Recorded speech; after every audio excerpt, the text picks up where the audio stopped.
बिस्मिल्लाहिर्रहमानिर्रहीम। अस्सलाम वालेकुम। मैं हूं मुनीर अहमद और आप देख रहे हैं मुनीर अहमद टीवी। नाजरीन, आज की वीडियो में हम सेब के फ़वाइद के बारे में बात करेंगे। अगर आपको हमारी ये वीडियो पसंद आए तो प्लीज़ इसको लाइक और शेयर ज़रूर करना और चैनल को सब्सक्राइब कर देना ताकि आपको हमारी हर नई आने वाली वीडियो का नोटिफिकेशन मिल सके। तो चलिए शुरू करते हैं। सेब बेहतरीन दिमागी ग़िज़ा है क्योंकि इसमें दूसरे फलों की निस्बत फास्फोरस और फौलाद बहुत ज़्यादा पाया जाता है और फास्फोरस दिमाग की असली ग़िज़ा है।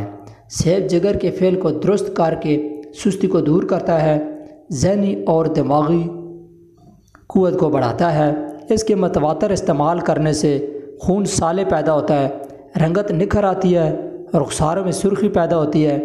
गुर्दे और दांतों के लिए भी सेब बहुत मुफीद है। ख़वातीन को ख़ुसूसियत के साथ सेब ज़्यादा इस्तेमाल करने चाहिए। हमला ख़वातीन इसके बकसरत इस्तेमाल से हमल को बहुत सी बीमारियों से दूर रख सकती हैं। कै का इलाज: कच्चे सेब का जूस निकाल कर इसमें नमक डालकर पिलाने से कै का फ़ौरन आराम आ जाएगा। सेब दिमाग और खून की कमी को दूर करता है। खाना खाने से 10 मिनट पहले 1 या 2 सेब खा लिया करें। चंद रोज़ में दिमागी कमज़ोरी ख़त्म हो जाएगी। मुस्तकिल सर दर्द के इलाज के लिए सुबह खाली पेट 1 या 2 सेब नमक लगाकर खाने से 4 या 5 रोज़ तक ऐसा करने से सर दर्द से मुकम्मल निजात मिल जाएगी। पेट के कीड़े: रात के वक्त बच्चों को 2 सेब खिला दें और पानी ना पीने दें।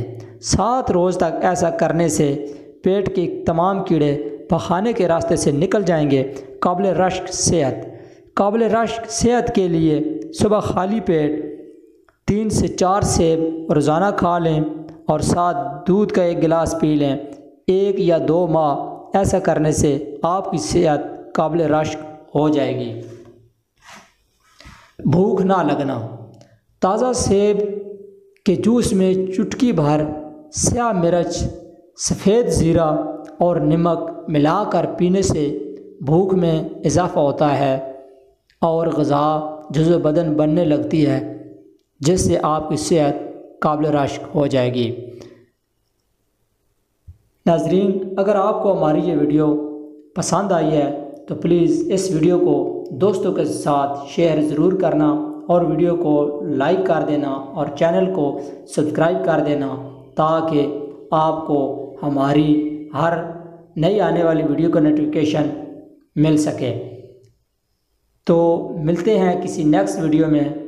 तब तक के लिए अपना बहुत सारा ख्याल रखिएगा और कमेंट बॉक्स में हमें ज़रूर बताइएगा कि आपको ये हमारी वीडियो कैसी लगी है। तब तक के लिए अल्लाह हाफ़िज़।